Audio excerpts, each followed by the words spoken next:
Hello दोस्तों, यह ancient history का लेक्चर नंबर 9 है। इस टॉपिक का नाम है गुप्त काल। हमारी ये सीरीज लगातार चल रही है और उम्मीद है आपको ये सीरीज बहुत पसंद आ रही होगी। जिस प्रकार से कमेंट आ रहे हैं मुझे बहुत खुशी होती है। सच में आप सब लोग बहुत प्यार दे रहे हैं और लगातार ऐसा ही प्यार बनाए रहेंगे क्योंकि इसमें बहुत मेहनत भी लग रही है। तो अगर आप जीके का कंटेंट चाहते हैं, अभी तो सिर्फ एक कंटेंट है, अभी और सारा कंटेंट मिलेगा।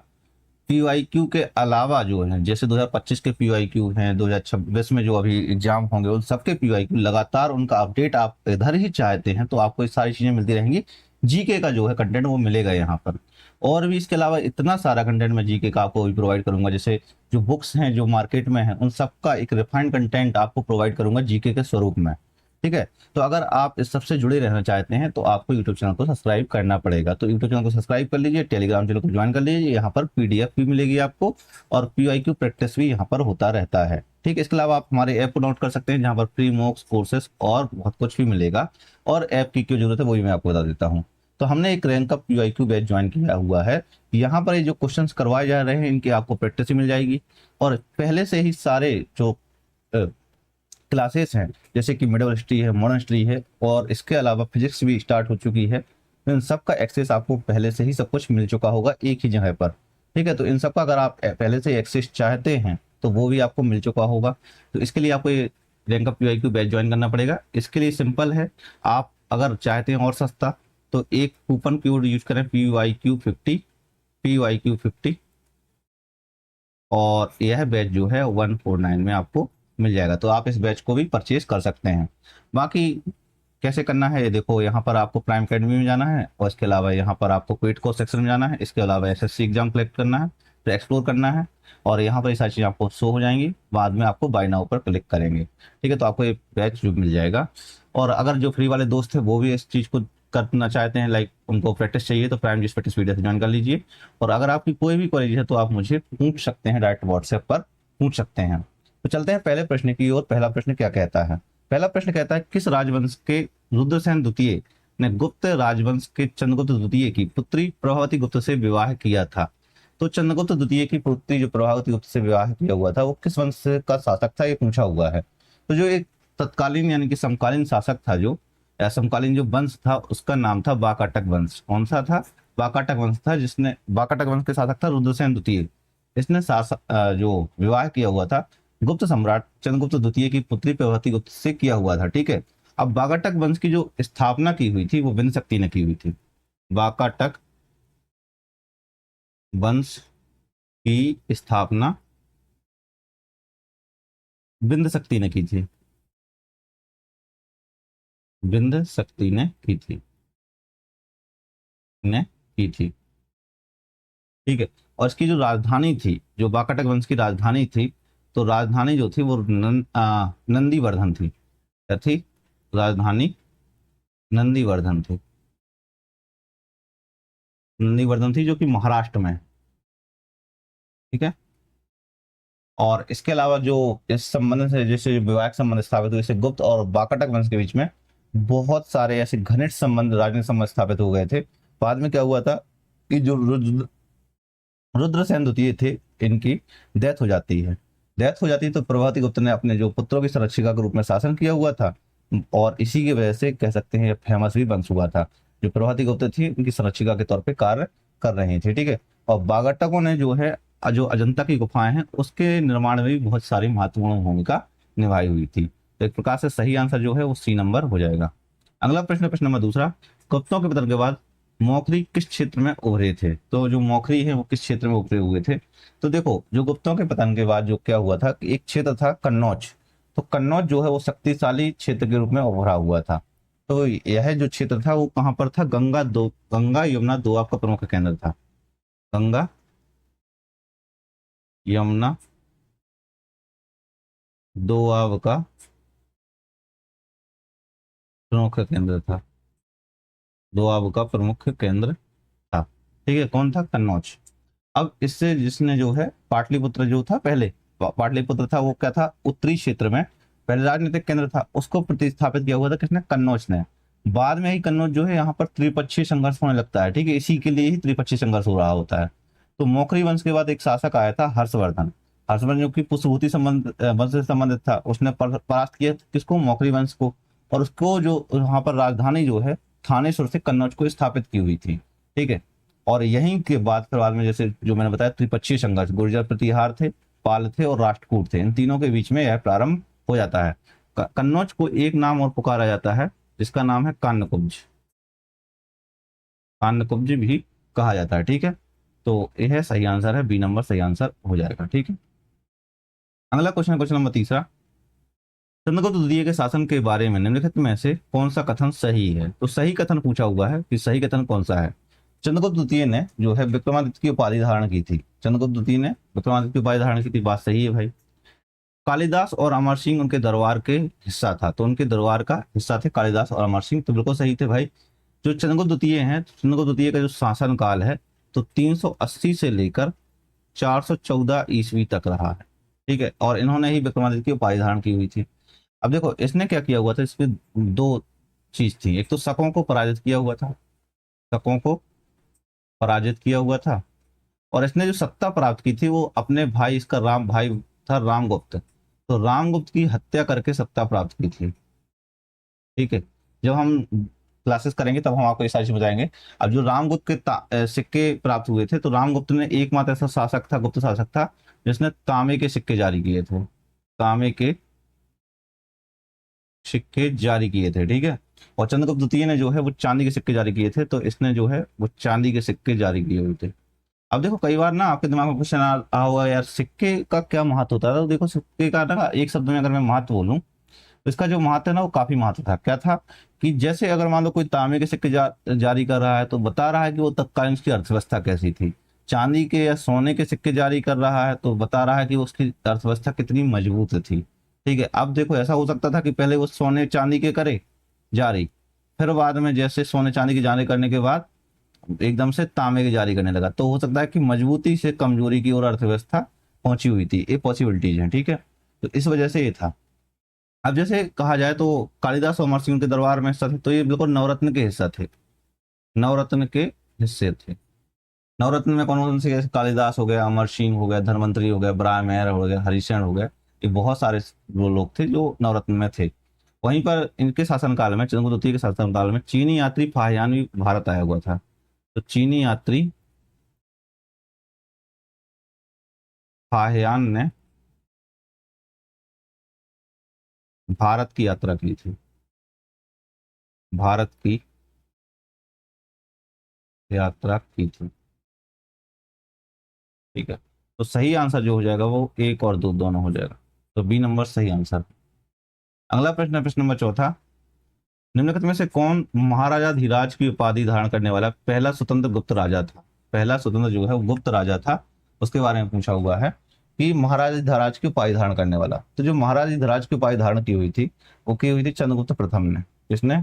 चंद्रगुप्त प्रथम ने धारण की थी। और चंद्रगुप्त प्रथम का जो शासन काल था वो था 319 से लेकर 334 ईस्वी तक, 319 से लेकर 314 ईस्वी तक इसने महाराज धीराज की उपाधि धारण की हुई थी। जैसे रामगुप्त को तो ये सब चीज धारण करने की उपाधि मिली, घटोत्कच नहीं, श्रीगुप्त प्रथम भी नहीं, ये कोई भी नहीं था। ठीक है, अब इसने चंद्रगुप्त प्रथम ने क्या किया हुआ था, जो गुप्त वंश की शक्ति बढ़ाने के लिए एक लिच्छवी राजकुमारी थी कुमार देवी, तो लिच्छवी राजकुमारी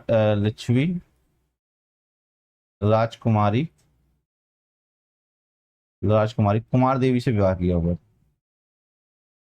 कुमार देवी से विवाह किया था। ठीक है, और इसने जो है चंद्रगुप्त प्रथम ने 319 ईस्वी में ही गुप्त वंश की गुप्त संवत की स्थापना की थी। 319 ईस्वी में गुप्त संवत प्रारंभ किया हुआ था, गुप्त संवत प्रारंभ किया था, कर दिया था। और इन्होंने जो है दीनार नामक स्वर्ण मुद्राएं जारी की हुई थी, दीनार नामक स्वर्ण मुद्राएं जारी की थी,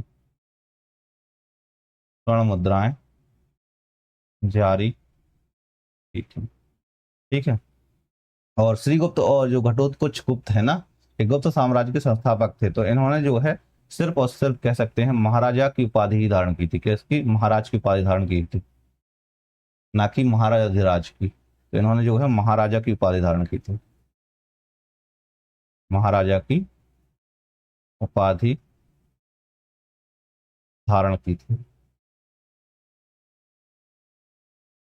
धारण की थी। ठीक है, तो इसका सही आंसर जो है वो डी नंबर हो जाएगा। अगला प्रश्न है प्रश्न नंबर 5वां। समुद्रगुप्त की उपलब्धियों का विवरण उसके दरबारी कवि द्वारा किस प्रशस्ति में दर्ज है? तो जो समुद्रगुप्त की उपलब्धियों का वर्णन है उसकी मतलब दरबारी कवि जो था हरिशेन था, तो उसने एक दरबारी कवि जो है, तो इसने पूछा कवि द्वारा, उसके दरबारी कवि द्वारा किस प्रशस्ति में दर्ज है, तो प्रशस्ति का नाम पूछा हुआ था। जो प्रशस्ति का नाम है वो प्रयाग प्रशस्ति है, लेकिन यहाँ पर कवि दिया हुआ है उसमें, तो इसका हरिशेन सही आंसर हो जाएगा कि हरिशेन ने भाई, हरिशेन हरिशेन दरबारी कवि थे। ठीक है, इन्होंने ही प्रयाग प्रशस्ति, प्रयाग प्रशस्ति की रचना की थी। प्रशस्ति का मतलब होता है प्रशंसा पत्र। ठीक है, तो प्रयाग प्रशस्ति, इलाहाबाद स्तंभ लेख, इलाहाबाद स्तंभ शिलालेख की रचना की थी।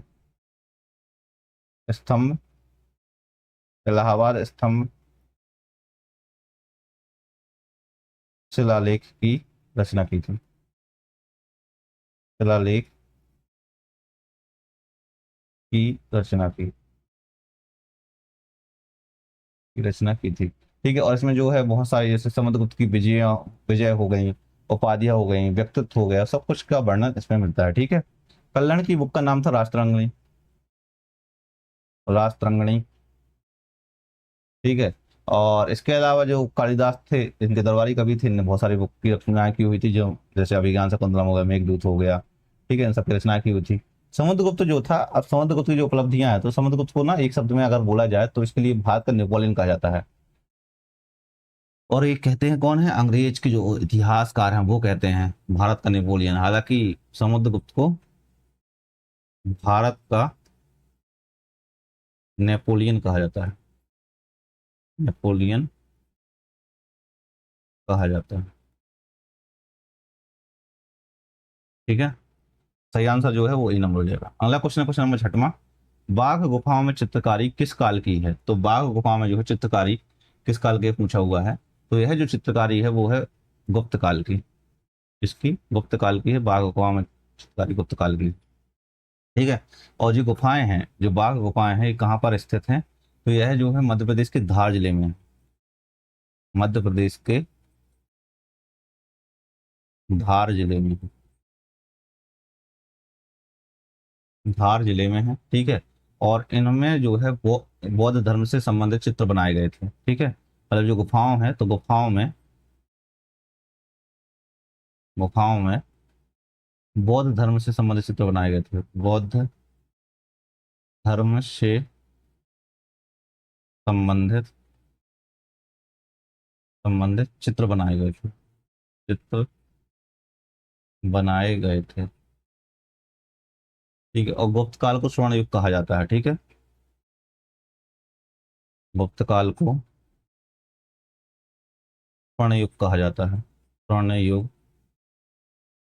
कहा जाता है, कहा जाता। ठीक है, और इस काल में जो है कला, साहित्य, विज्ञान, संस्कृति, इन सबका बहुत सारा विकास हुआ था। इसी वजह से इसको स्वर्ण युग कहा जाता है। ठीक है, अगर देखा जाए तो काय का कला, साहित्य, विज्ञान, संस्कृति, इन सब का विकास हुआ था। ठीक है, और अजंता गुफाएं हैं जो, उसकी चित्रकारी जो है गुप्त और वाकाटक काल में ही हुई थी। ठीक है, तो सही आंसर जो है वो डी नंबर हो जाएगा। अगला क्वेश्चन है क्वेश्चन नंबर 7वां। वाकाटक वंश का सीधा संबंध किस गुप्त सम्राट से था? तो अभी अभी मैंने बताया हुआ था कि किसकी लड़की की शादी हुई थी। तो देखो, जो चंद्रगुप्त द्वितीय थे, उसकी पुत्री का विवाह प्रभावती गुप्त था, उसका विवाह जो था रुद्रसेन द्वितीय से हुआ था। तो सीधा संबंध किससे हो गया? चंद्रगुप्त द्वितीय से हो गया। तो इसका चंद्रगुप्त द्वितीय से, तो इसने अपनी पुत्री, तो पुत्री इसकी कौन थी? जिसकी पुत्री थी वो थी प्रभावती गुप्त, प्रभावती गुप्त। तो प्रभावती गुप्त का परिणय हुआ था किसके साथ? परिणय के लिए अपन लोग एक ए बना देते हैं। ठीक है, और इस तरीके से परिणय हुआ था। परिणय किसके साथ हुआ था भाई? रुद्रसेन द्वितीय से, रुद्रसेन द्वितीय से। ठीक है, रुद्रसेन द्वितीय से हुआ था। और रुद्रसेन द्वितीय किस वंश का शासक था? तो यह जिस वंश का शासक था, तो उस वंश का नाम था वाकाटक वंश। तो वाकाटक वंश, ठीक है। तो इनका शुभ विवाह हुआ था। अब इस विवाह से क्या हुआ था, जो गुप्तों की पश्चिमी भारत में था राजनीतिक शक्ति बढ़ी थी और इनको वंशों से सहयोग मिला था। अब वाकाटक वंश का जो संस्थापक था, तो इस वंश का जो संस्थापक था, तो संस्थापक मैंने पहले ही बताया हुआ था, फिर से आपको याद दिला देता हूँ। संस्थापक कौन था? तो इसका जो संस्थापक था वो था विंध्य शक्ति। विंध्य शक्ति, ठीक है। और यह जो शासन कर रहा था कहाँ पर? दक्कन के क्षेत्र में। दक्कन के क्षेत्र में शासन कर रहा, ठीक है। तो सही आंसर जो है वो डी नंबर हो जाएगा। अगला क्वेश्चन है क्वेश्चन नंबर 8वां। सती प्रथा का पहला अभिलेखीय उदाहरण किस काल में मिलता है? तो पहला अभिलेखीय उदाहरण के बारे में पूछा हुआ है। तो देखो, जो इसमें पहला अभिलेखीय साक्ष्य मिलता है वो गुप्त काल से हमें प्राप्त होता है। कहाँ से? गुप्त काल से ही प्राप्त होता है। अब गुप्त काल में यह समय काल जो था, तो समय काल इसका था 510 ईस्वी के आसपास। 510 ईस्वी के आसपास यह सती प्रथा होने लगी थी। और कहाँ से? एरण अभिलेख से प्राप्त होती है। एरण अभिलेख से। शासक कौन था? भानुगुप्त था ना, ठीक है। तो भानुगुप्त शासक था, ठीक है। तो अभिलेख जो है, ऋण अभिलेख कहाँ पर है? मध्य प्रदेश, सागर। सागर मध्य प्रदेश में, सागर मध्य प्रदेश में, ठीक है। और यह जो किसके शासनकाल का था? ऋण अभिलेख जो है तो भानुगुप्त के शासनकाल का है। भानुगुप्त के शासनकाल का है। तो मतलब तब से स्त्रियों को जलाया जाने लगता था गुप्त काल से। जब हम बोलते हैं ना कि हमें प्राचीन काल से हमें अपने सनातन धर्म को स्थापित करना है, प्राचीन काल को स्थापित करना है, तब यही काल है। आप याद कर लो, स्त्रियों जो कई सारी स्त्रियां चिल्लाती रहती हैं कि कौन से काल में आप लोग पहुंच जाओगे, ठीक है। तो किसी काल में आपकी स्थिति अच्छी नहीं रही है तो आपको अपनी स्थिति अच्छी बनाना है। जिस काल को स्वर्ण युग कहा जाता था वहां पर भी स्त्रियों की स्थिति अच्छी नहीं थी, ठीक है। गुप्त काल में जो है सीधा सा मतलब है कि स्त्रियों की सामाजिक स्थिति में गिरावट आई थी, ठीक है। अब यहाँ पर देखा जाए तो महिलाओं को क्या क्या चीज प्राप्त नहीं था वो ध्यान रखो आप लोग। देखो, महिलाओं को ना कोई सामाजिक या अधिकार प्राप्त थे, इनको संपत्ति का अधिकार भी नहीं था।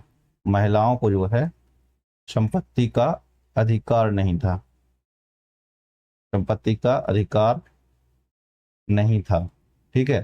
केवल स्त्री धन यानी कि आभूषण रखने का अधिकार था, जो वर्तमान में है, ठीक है। स्त्री धन यानी कि आभूषण रखने का अधिकार था। आभूषण रखने का अधिकार था। तो ये अधिकार अधिकार नहीं होता है, पता है, इसको कहते हैं बेवकूफी। आप स्त्री धन रखे हुए लेकिन उस पर आपकी कह सकते हैं सत्ता नहीं है, आप उसको खर्च नहीं कर सकते बिना किसी पुरुष के पूछने के बाद, ठीक है ना। तो स्त्री धन आभूषण जैसा कुछ होता नहीं था। वर्तमान में भी आपकी बहुत ज्यादा क्षमता नहीं होती है, आपको लगता है कि यार हमारे पास तो सारा कुछ है। तो इनकी स्त्रियों की जो है सामाजिक स्थिति में गिरावट आई थी, तो आपको इस चीज को अच्छे से याद रखना है, ठीक है ना।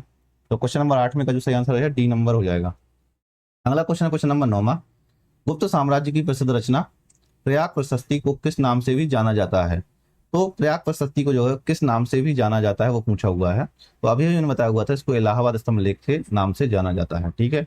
प्रयाग प्रशस्ति की रचना है जो किसने की हुई थी? समुद्रगुप्त का दरबारी कवि था हरिशरण। तो समुद्र के नहीं, समुद्रगुप्त के दरबारी कवि, दरबारी कवि हरिशरण ने की थी। हरिशरण ने रचना की थी, रचना की थी, ठीक है। और समुद्रगुप्त की उत्तर और दक्षिण भारत की विजयों का इसमें विस्तृत वर्णन मिलता है। जब हम पढ़ेंगे बताएंगे आपको अच्छे से ये चीज, ठीक है। तो समुद्रगुप्त की उत्तर और दक्षिण भारत की विजयों का विस्तृत विवरण, विस्तृत विवरण मिलता है, विस्तृत विवरण मिलता है, ठीक है। और यह शिलालेख जो है बाद में प्रयागराज इलाहाबाद के किले में स्थित है। इस पर अशोक का स्तंभ भी उत्कीर्ण है, ठीक है। तो इलाहाबाद स्तंभ शिलालेख, तो ए नंबर सही आंसर हो जाएगा। अगला क्वेश्चन, क्वेश्चन नंबर 10वां, गुप्त युग की शुरुआत का श्रेय किसे दिया जाता है? तो गुप्त युग की शुरुआत का श्रेय पूछा हुआ किसे दिया जाता है, तो यानी कि वास्तविक संस्थापक के बारे में पूछा हुआ है, ठीक है। हालांकि देखो पहले ही गुप्त वंश की स्थापना हुई थी, जो प्रारंभिक शासक थे जैसे श्रीगुप्त हैं, घटोत्कच थे, लेकिन ये छोटे से क्षेत्र के शासक रहे हैं। लेकिन इसका वास्तविक शासक जो है गुप्त युग का, जो वास्तविक शासक है वो है चंद्रगुप्त प्रथम। कौन है? चंद्रगुप्त प्रथम। चंद्रगुप्त प्रथम के बारे में आपको मैंने छोटी सी जानकारी दी हुई थी, लेकिन इसने 319-20 ईस्वी के आसपास गुप्त संवत की स्थापना प्रारंभ की थी। गुप्त संवत गुप्त संवत प्रारंभ किया हुआ था, गुप्त संवत प्रारंभ किया था, ठीक है। और इसने उपाधि भी बताई थी ना कि कौन सी धारण की थी, तो महाराजा धीराज की उपाधि धारण की थी। महाराजा धीराज की उपाधि धारण की थी, की उपाधि धारण की थी, ठीक है। तो 8D नंबर सही आंसर हो जाएगा इसका। अगला प्रश्न, प्रश्न नंबर 11वां, अमर सिंह किस गुप्त शासक के दरबार के प्रमुख व्यक्तियों में से एक थे? तो अमर सिंह जो है किस गुप्त शासक के दरबार के प्रमुख व्यक्तियों में से एक थे? तो यह देखो अमर सिंह जो थे वो चंद्रगुप्त द्वितीय के दरबार में जो है नवरत्नों में से एक थे। कैसे में से थे? चंद्रगुप्त द्वितीय जो है इसके जो नवरत्न थे उनमें से एक थे। अब इनके नवरत्नों के नाम जान लेते हैं हम, ठीक है। हमने इसलिए पहले ही नहीं बताया हुआ था सारे नवरत्नों के नाम, लेकिन अब यहाँ पे आपको बता देते हैं, ठीक है। तो इनका नवरत्न का नाम था कालिदास। कालिदास एक हो गया। दूसरे नंबर पे आ जाएंगे कौन से? अमर सिंह। अमर सिंह, अमर सिंह हो जाएंगे।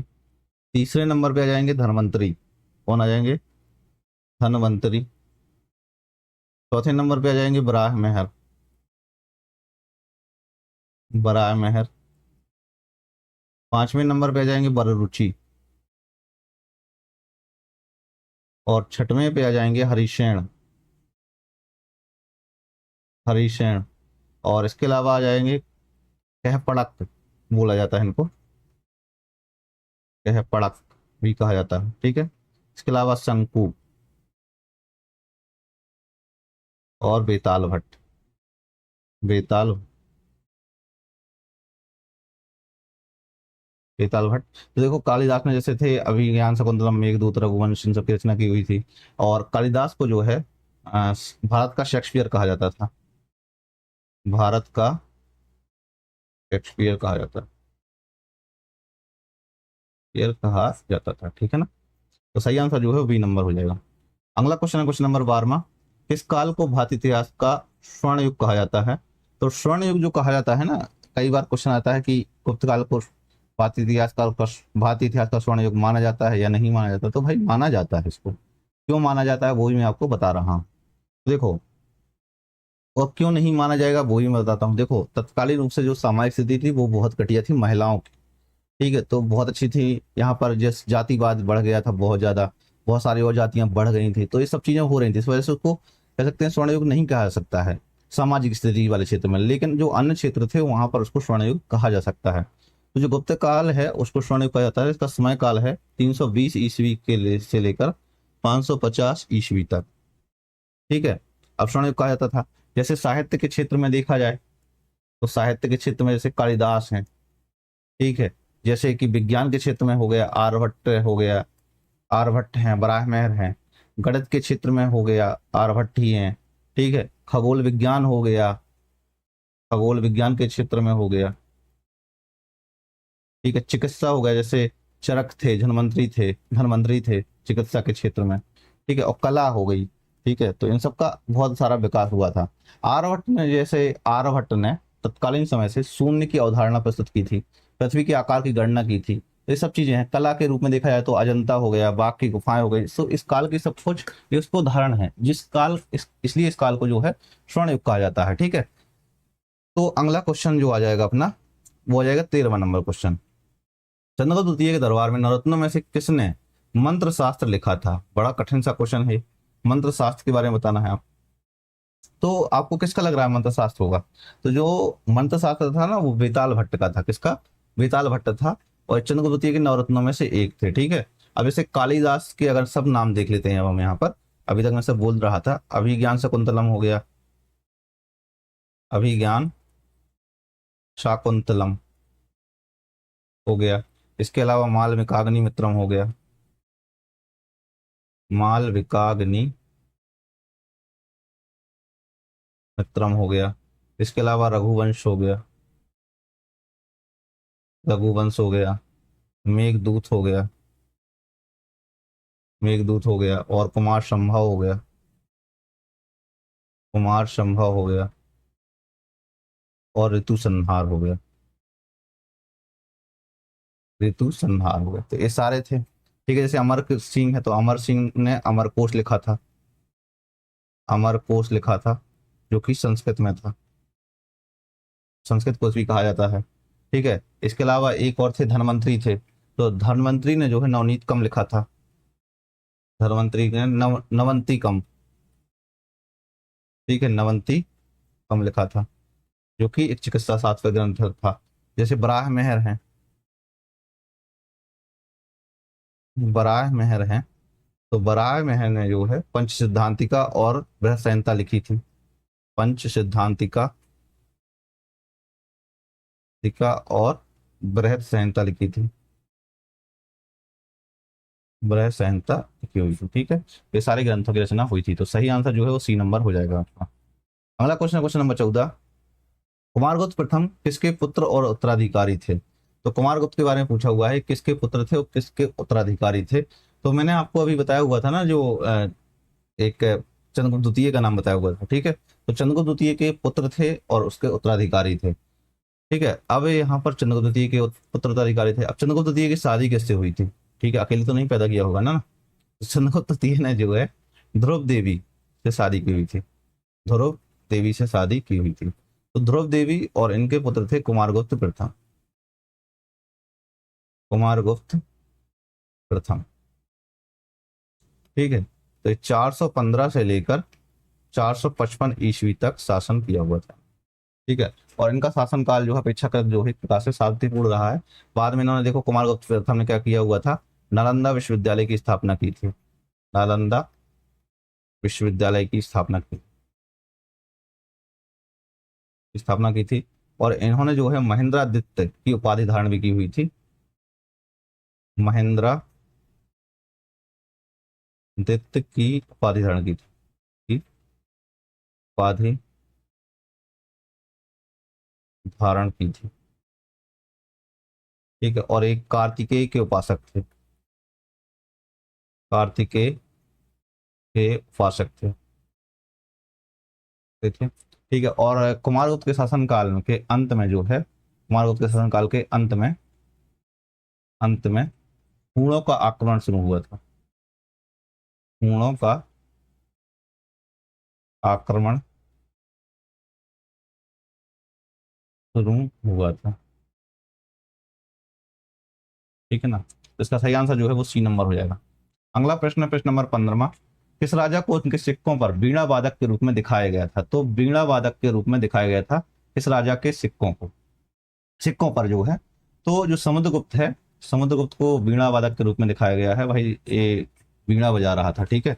तो एक प्रकार से जब ये समुद्रगुप्त का जो समय काल है वो 335 से लेकर 380 ईस्वी के आसपास रहा, ठीक है। अभी तक मैं ईसा पूर्व पढ़ा रहा था ना, तो बार बार ना ईसा पूर्व आ जा रहा है, ठीक है ना, बट मैं संभाल लेता हूँ उस चीज को, कि ईस्वी के आसपास था, ठीक है ना। तो इनको जो है सिक्कों पर बीड़ा बजाते हुए दर्शाया जाता है, और जो बीड़ा वादक था तो इसी वजह से इसको संगीत प्रेमी छवि के रूप में प्रदर्शित करता है, संगीत प्रेमी छवि के रूप में दर्शा रहा होता है, छवि के रूप में दर्शा रहा है। भाई ये म्यूजिक पसंद करता था, ठीक है, इसका मतलब है। इसको एक उपाधि थी कविराज, तो कविराज के रूप नाम से भी जाना जाता है, किसके नाम से? कविराज के नाम से भी जाना जाता था, ठीक है।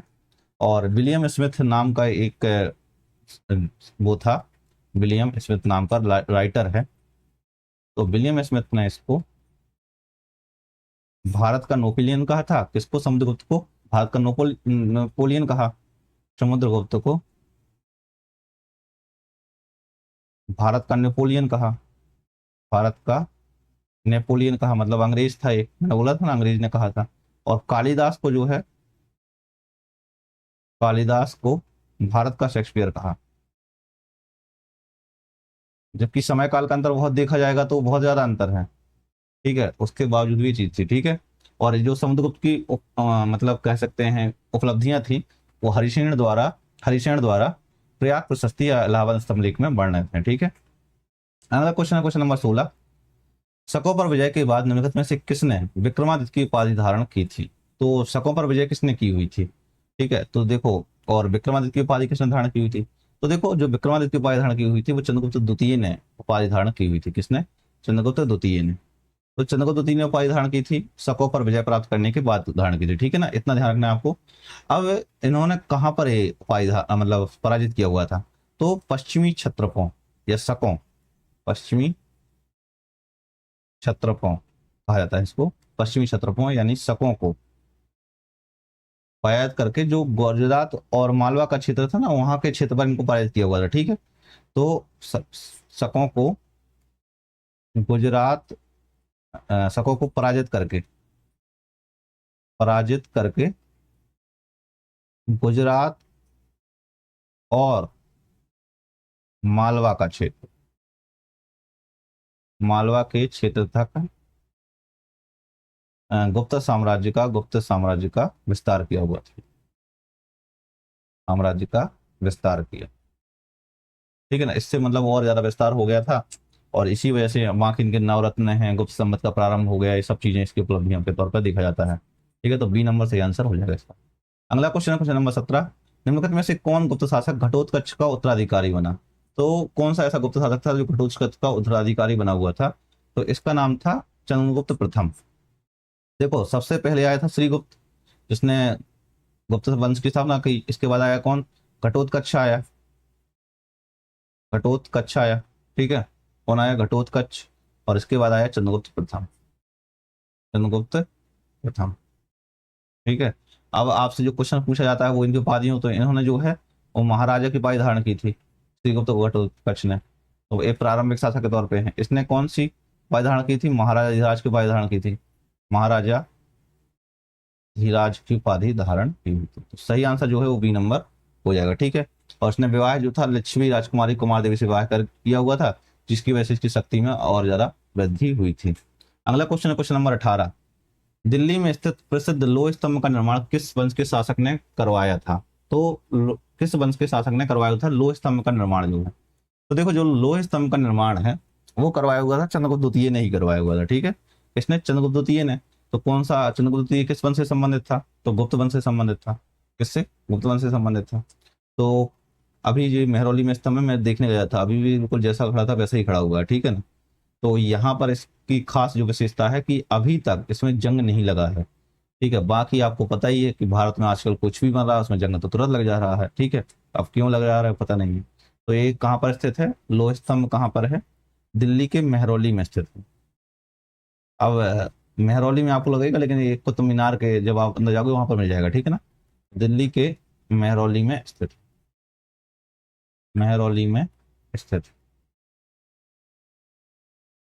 स्थित है। तो लोह स्तंभ का निर्माण जो है गुप्त काल में चंद्रगुप्त द्वितीय के समय पर हुआ था, ठीक है। और इसकी जो विशेषता है वो है अभी तक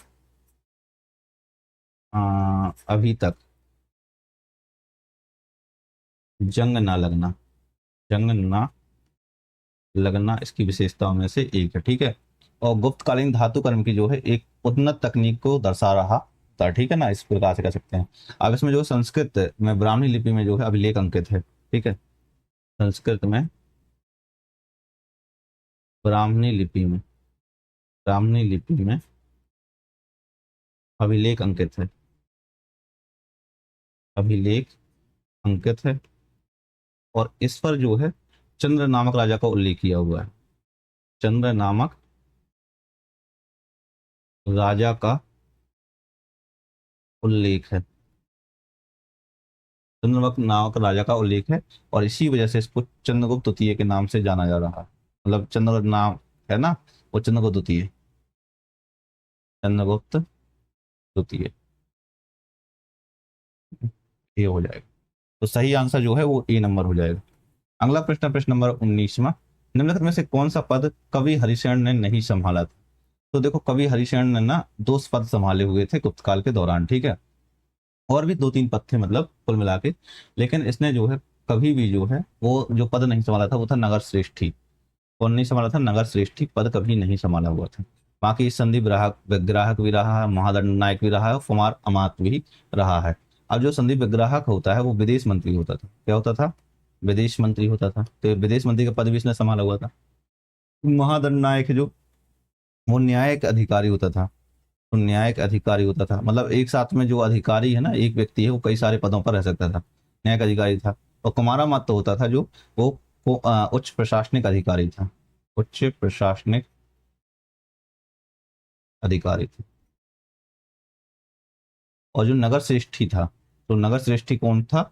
नगर के व्यापारियों का प्रमुख पद, नगर के व्यापारियों का प्रमुख होता था। तो नगर के व्यापारियों का प्रमुख था। नगर के व्यापारियों का प्रमुख था। और यह पद जो है व्यापारिक गतिविधियों से संबंधित था, ठीक है ना, कुल मिलाकर कहा जा सकता है इसको। तो सही आंसर जो है वो सी नंबर हो जाएगा। इसने हरिशरण ने जो है प्रयाग प्रशस्ति की भी रचना की हुई थी, समुद्रगुप्त का दरबारी कवि था, यही सारी चीजें थी। तो सी नंबर सही आंसर हो जाएगा इसका। अगला प्रश्न, प्रश्न नंबर 20वां, फाहियान ने अपनी घर वापसी की यात्रा भारत के किस क्षेत्र से प्रारंभ की थी? तो देखो, जब फाहियान जो था जब भारत आया उसके बाद इसने घर वापसी की यात्रा प्रारंभ की थी। तो इसने यात्रा जो है वो कहाँ से प्रारंभ की हुई थी? तो इसने जो है यात्रा अपनी बंगाल से प्रारंभ की थी। कहाँ से? बंगाल से प्रारंभ की थी। तो सी नंबर सही आंसर हो जाएगा, ठीक है ना। कहाँ से? बंगाल से प्रारंभ की हुई थी। और किसके शासनकाल में आया था? तो फाहियान जो था वो चंद्रगुप्त तृतीय के शासनकाल में आया हुआ था। किसके? चंद्रगुप्त द्वितीय के शासनकाल में, के शासन काल में आया था। के शासनकाल में आया था। और इसने अपने यात्रा विवरण में जैसे भारतीय समाज हो गया, धर्म हो गया, प्रशासन, इन सबका वर्णन किया हुआ था।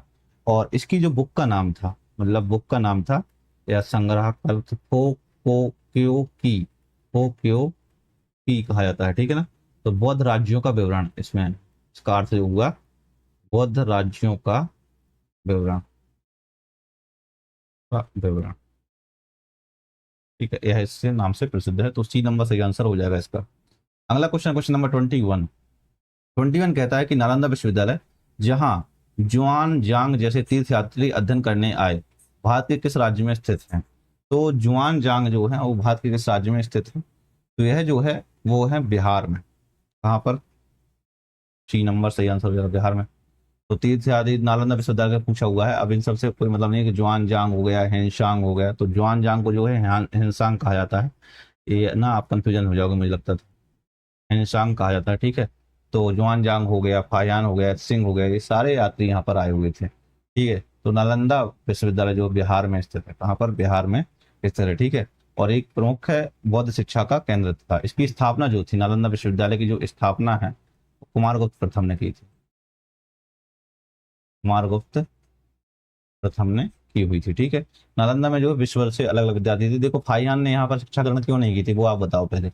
आपसे एक क्वेश्चन है कि फाहियान ने यहाँ पर शिक्षा क्यों ग्रहण नहीं की थी? अगर आपने इसका आंसर दे दिया तो उसका मतलब आप सही से क्लास सुन रहे थे। तो शुरुआत में मैंने ही आपको कुछ बता दिया था, पहले ही बताया था कि नहीं बताया था ये चीज, ठीक है। तो आप अनुमान लगा सकते हो, बाकी बताओ सही आंसर कमेंट सेक्शन में। तो सही आंसर जो है इसका तो सी नंबर हो जाएगा, ठीक है। अगला क्वेश्चन, क्वेश्चन नंबर 22, समुद्रगुप्त की माता किस गण से संबंधित थी? तो समुद्रगुप्त की माता के बारे में पूछा है। तो यह जो है भाई लक्ष्मणी गढ़ से संबंधित थी, ठीक है। तो चंद्रगुप्त प्रथम ने जो है कुमार देवी से विवाह किया हुआ था। कुमार देवी है जो, वो कुमार देवी लक्ष्मी राजकुमारी थी। कुमार देवी यानी लक्ष्मी राजकुमारी थी। लक्ष्मी राजकुमारी थी, ठीक है। जिससे जो है गुप्त वंश की प्रतिष्ठा शक्ति में वृद्धि हुई, ठीक है। और इसी कारण से जो समुद्रगुप्त होता है, समुद्रगुप्त को लक्ष्मी दौहित्र या लक्ष्मियों का नाती कहा जाता है, ठीक है। दौहित्र मतलब नाती होता है, ठीक है। तो लक्ष्मी दौहित्र, दौहित्र यानी कि लक्ष्मियों का नाती कहा जाता है इसको। लक्ष्मियों का नाती, कहा जाता था। ठीक है ना, तो सही आंसर जो है बी नंबर हो जाएगा। अगला प्रश्न, प्रश्न नंबर 23। गुप्त वंश के शासक समुद्रगुप्त ने कौन सी उपाधि धारण की थी? तो कौन सी उपाधि धारण की थी समुद्रगुप्त ने, वो बता रहा है। तो इसने देखो, मैंने बताया हुआ था, तो इसने जो है कविराज की उपाधि धारण की थी। इसकी कविराज की उपाधि धारण की हुई थी। अब इसने जो है, और कविराज का मीन्स था कि जब इसको बीणा बजाते हुए दिखाया गया था, तब सिक्कों में जो है बीणा बजाते हुए दिखाया गया था, इसलिए इसको कविराज की उपाधि धारण कहा जाता है। और इसने कविराज की उपाधि धारण की हुई थी। ठीक है, और इसका जो उल्लेख है वो हरिशरण की पर्याप्त प्रशस्ति में मिलता है। ठीक है, इसने जो है समुद्रगुप्त ने अश्वमेध यज्ञ भी किए हुए थे। अश्वमेध यज्ञ भी किए थे, यज्ञ भी किए थे। तो इसको भारत का नौपालन किया जाता है, बाकी सब चीजें आपको पता ही है। अगला क्वेश्चन, क्वेश्चन नंबर 24। गुप्त प्रशासन में बीथी शब्द का क्या अर्थ था? तो बीथी शब्द का अर्थ पूछा हुआ है, क्या था? तो इसने जो गुप्त प्रशासन में बीथी शब्द का अर्थ था वो था प्रशासनिक इकाई। क्या बीथी शब्द का था? प्रशासनिक इकाई। अब हम बीथी एक प्रशासनिक इकाई, अब कैसे प्रशासनिक इकाई है? तो देखो, सबसे पहले आता था इसमें, सबसे पहले देखो भुक्ति आता था। भुक्ति क्या होते थे? एक प्रकार के प्रांत होते थे। ठीक है, प्रांत के नीचे क्या होता था? तो विषय आते थे।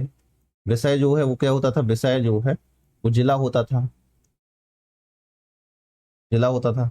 जिला विषय के नीचे क्या आता था? बीथी आता था, जो एक उप इकाई थी, जिला की इकाई थी। ठीक है ना, और इसके नीचे जो है था ग्राम आता था। ग्राम जो कि गांव होता था। तो इस तरीके से बटे हुए थे, तो आपको अच्छे से पता होना चाहिए थे। और प्रत्येक इकाई के लिए अलग अधिकारी नियुक्त थे। इस प्रकार से अगर कह सकते हैं ना, तो गुप्त प्रशासन जो था वो विकेंद्रीकृत प्रशासन था। तो यहाँ पर कह सकते हैं विकेंद्रीकृत प्रशासन की विशेषता है। विकेंद्रीकृत प्रशासन, प्रशासन की विशेषता है, जो अभी वर्तमान में भी आपको देखने को मिलती है। ठीक है ना, तो बी नंबर सही आंसर हो जाएगा। अगला क्वेश्चन, क्वेश्चन नंबर 25। निम्नलिखित में से किस गुप्त शासक ने लिच्छवी वंश की राजकुमारी से विवाह किया था? तो किस गुप्त शासक ने लिच्छवी वंश की राजकुमारी से विवाह किया हुआ था? अभी अभी मैंने आपको बताया हुआ था ना, कि नहीं बताया हुआ था? तो जिसने विवाह किया हुआ था उसका नाम था चंद्रगुप्त प्रथम। जिसने चंद्रगुप्त प्रथम ने शासन किया विवाह किया हुआ था। ठीक है, और जो चंद्रगुप्त प्रथम ने जो सिक्के जारी किए हुए थे ना, उन सिक्कों पर कुमार देवी का चित्र भी मिलता है। सिक्कों पर, सिक्कों पर कुमार देवी, कुमार देवी के चित्र भी मिलते हैं, चित्र भी मिलते हैं। ठीक है ना, तो ये कुल मिला के उस समय की एक विशेष बात थी कि अगर किसी भी स्त्री का जो कह सकते हैं चित्र मिलना, सिक्कों पर चित्र मिलना। ठीक है ना, अगला क्वेश्चन है क्वेश्चन नंबर 26। वाटक वाकाटक साम्राज्य की रानी प्रभावती गुप्त कुबेर नागा और किसकी पुत्री थी? तो कुबेर नागा जो इनकी मम्मी थी, और पुत्री की थी, पिताजी का नाम बता दो आप। तो जब से इतनी चर्चाएं चल रही हैं, तो चंद्रगुप्त द्वितीय हो गए इनके पिताजी का नाम। ठीक है, तो कुबेर नागा जो है इनकी पत्नी हो गई। तो इनकी पत्नी का नाम कौन था? इनकी पत्नी का नाम था, पत्नी जो थी, ठीक है, पत्नी जो थी वो कुबेर नागा थी, कुबेर नागा थी। ठीक है ना, तो इनका विवाह जो है वो वाकाटक शासक रुद्रसेन द्वितीय से हुआ था। किसका? जो रानी प्रभावती गुप्त है, इनका विवाह है, मैंने बताया हुआ था ना, किसके? रुद्रसेन द्वितीय से हुआ था। रुद्रसेन द्वितीय, हाँ, तो रुद्रसेन द्वितीय से हुआ था। ठीक है, और पति के बाद जब मृत्यु हो जाती है, तो इन्होंने जो है अपने बच्चों की संरक्षिका के तौर पे शासन किया हुआ था। ठीक है ना, तो सी नंबर सही आंसर हो जाएगा इसका। अगला क्वेश्चन, क्वेश्चन नंबर 27। गुप्त काल में हलिबकारा, हलिबकारा क्या था? हलिबकारा के बारे में पूछा हो क्या है? तो देखो, जो हलिबकारा था तत्कालीन रूप से, तो गुप्त काल में जो है लगाया जाने वाला हलकर था, यानी देखो प्लॉट टेक्स्ट था। तो एक प्रकार का गुप्त काल में, गुप्त काल में लगाया जाने वाला, लगाया जाने वाला हलकर था, हलकर। तो यहाँ पर जो है हलकर ऐड करना, हलकर। ये तो ए वाला डी नंबर से आंसर हो जाएगा, इसको सही कर लीजिए आप लोग। ठीक है ना, अन्य कर जैसे जो किसानों से लिया जाता था, जैसे भाग हो गया, भाग है जो उपज का 1/6 था, 1/6 से हुआ था। इसके अलावा हिरण्य कर हो गया। हिरण्य कर जो है वो नगद कर लिया जाता था, नगद कर लिया जाता। इसके अलावा शुल्क हो जाता था, शुल्क जैसे सीमा शुल्क है, सीमा शुल्क हो गया। इसके अलावा उप रिकर हो गया, रिकर हो गया जो कि अतिरिक्त कर होता था, ठीक है, अतिरिक्त कर होता था, ठीक है ना। तो इसका सही आंसर जो है वो डी नंबर हो जाएगा। अगला प्रश्न, प्रश्न नंबर 28, निम्नलिखित में से कौन विक्रमादित्य के दरबार के नवरत्न में शामिल नहीं था। तो विक्रमादित्य के दरबार में नवरत्न में शामिल नहीं था, आप तो बिल्कुल देखते ही बता देना चाहिए, अभी मैंने सारी नवरत्नों के नाम ही बता दिए थे आपको। जो शामिल नहीं था वो था सूरदास, तो सूरदास शामिल नहीं था, बल्कि बरूची, क्षणपड़क और इसको मैंने कपड़क बताया था, तो वहां पर गलत हो गया था, क्षणपड़क था, ठीक है ना। ध्यान रखना इसको, सॉरी फॉर दैट कि वहां पे मैंने वो चीज बोल दी थी, ठीक है ना। तो क्षणपड़क है, छा पड़क का है, तो सही आंसर जो है वो ए नंबर हो जाएगा। अगला क्वेश्चन है क्वेश्चन नंबर 29, चंद्रगुप्त द्वितीय के शासन के बारे में निम्नलिखित में से कौन से कथन सही है।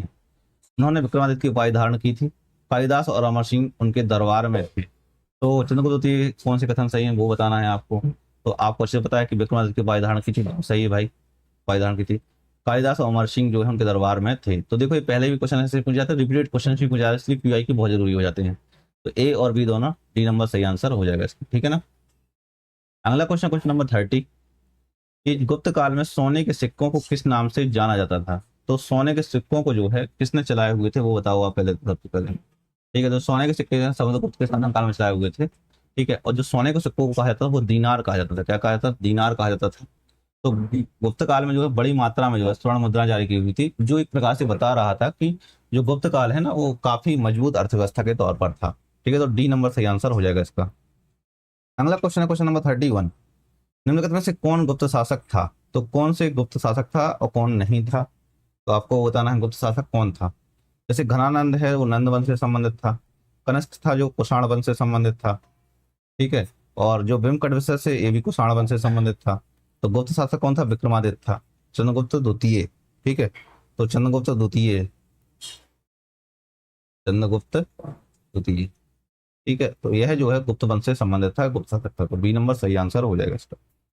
अगला क्वेश्चन, क्वेश्चन नंबर 32, गुप्त काल की पूर्ववर्ती अवधि का शासक बिंद शक्ति निम्नलिखित में से किस राजवंश से संबंधित था। तो मैंने बताया हुआ था कि इसने जो है एक वंश की स्थापना की हुई थी।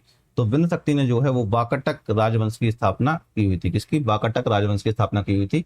और एक गुप्त कालीन समकालीन थे, गुप्त काल के समकालीन थे, गुप्त काल के समकालीन थे, समकालीन के, ठीक है। और दक्षिण मध्य भारत में इन्होंने शासन किया हुआ था, ठीक है। इनकी जो बाकटकों की राजधानी थी, मैंने पहले भी बताया हुआ था, फिर से आपको बता देता हूँ राजधानी इनकी। तो राजधानी का नाम था नंदीवर्धन, नंदीवर्धन, जो कि वर्तमान में महाराष्ट्र में है, ठीक है ना। और इन्हें इसके विवाह के संबंध स्थापित करने से बहुत ज्यादा शक्तिशाली हुआ था, दोनों को ही फायदा हुआ था। तो ए नंबर सही आंसर हो जाएगा इसका। अगला क्वेश्चन है क्वेश्चन नंबर 33, निम्नलिखित प्राचीन भारतीय राजाओं में से किसकी प्रशंसा प्रयाग प्रशस्ति में अलंकृत शब्दों में की गई है। तो प्रयाग प्रशस्ति में जो है अलंकृत शब्दों में की गई है, तो किस में। तो देखो प्रयाग प्रशस्ति में जिनका वर्णन मिलता है वो है समुद्रगुप्त, ठीक है। इसमें अशोक मत लगा देना, अशोक का एक स्तंभ उसमें है बट उसमें वो नहीं है, ठीक है ना।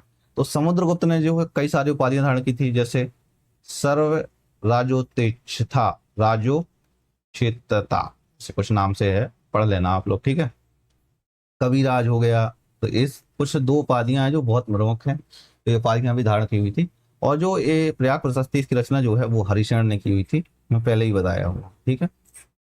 अगला क्वेश्चन, क्वेश्चन नंबर 34, गुप्त काल का प्रसिद्ध देवगढ़ का यानी कि दशावतार मंदिर जो है वो स्थित है, कहाँ पर स्थित है। तो देवगढ़ का जो दशावतार मंदिर है यह उत्तर प्रदेश में, उत्तर प्रदेश में स्थित है।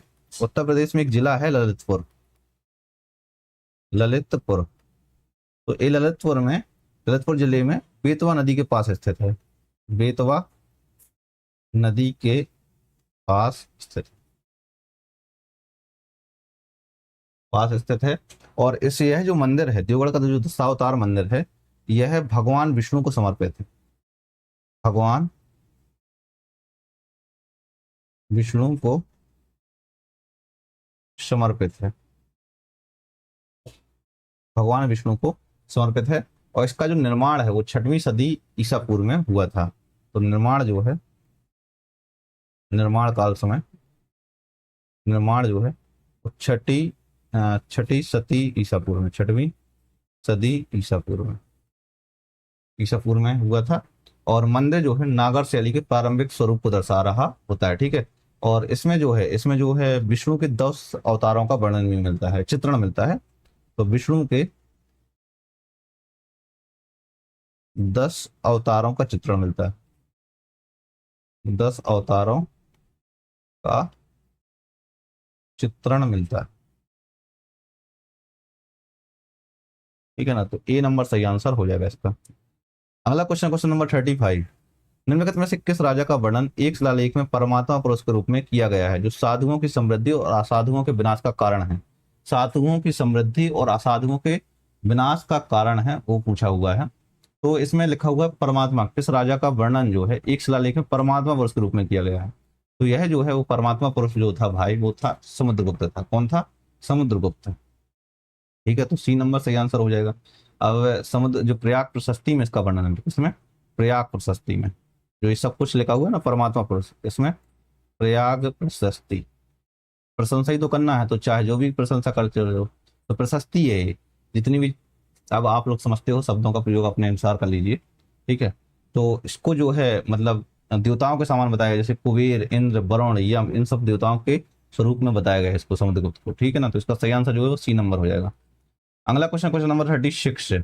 गुप्त काल में कोटि वर्ष के अधिष्ठान अधिकरण का सदस्य कौन नहीं था? कोटि वर्ष के अधिष्ठान अधिकरण का सदस्य कौन नहीं था, उसने पूछा हुआ है। तो कौन नहीं था? वो था मेहतर। मेहतर नहीं था, ठीक है ना। बाकी जैसे अधिष्ठान अधिकरण जो है वो नगर प्रशासनिक परिषद कहा जाता है, ठीक है। नगर प्रशासनिक परिषद के सदस्य थे, जैसे नगर प्रशासनिक, इसमें कोटि वर्ष के अधिष्ठान अधिकरण जो है ये सदस्य कौन कौन से हैं? जैसे नगर श्रेष्ठी हो गया, नगर श्रेष्ठी है। इसके अलावा सार्थवाय है, सार्थवाय हो गया। और प्रथम कुलिक हो गया, प्रथम कुलिक हो गया। और इसके अलावा प्रथम कायस्थ भी हो गया। तो इसके सदस्य थे राजस्थान अधिकरण के, ये सदस्य कह सकते हैं प्रथम कायस्थ है, ठीक है। महतर जो था वो एक प्रकार का ग्राम स्तर का अधिकारी था, जो राजस्व और प्रशासन देखता था, ठीक है। तो एक प्रकार से कह सकते हैं अधिष्ठान अधिकरण का एक सदस्य नहीं था, ठीक है। तो ग्राम स्तर का अधिकारी था, ग्राम स्तर का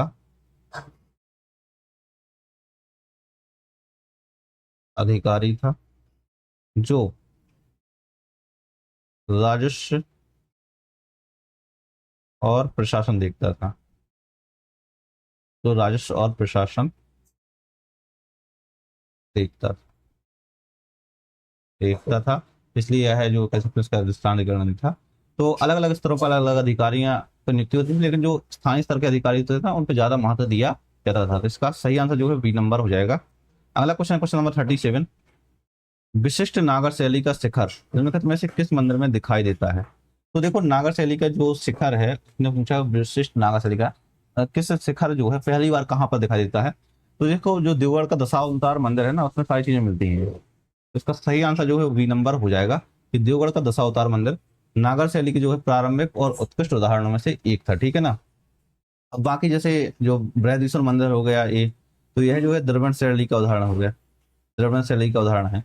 तो मीनाक्षी मंदिर हो गया, ये भी द्रविड़ शैली का उदाहरण है, हो गया, ठीक है। कैलाश नाथ मंदिर है एक प्रकार की शैलकृत रॉक आउट कह सकते हो आप, शैलकृत रॉक से काट कर बनाया हुआ था, इनकी सेलों से काट कर बनाया गया था। तो ये वाला तो सही नहीं आंसर होगा, तो बी नंबर सही आंसर हो जाएगा इसका। अगला क्वेश्चन, क्वेश्चन नंबर 38।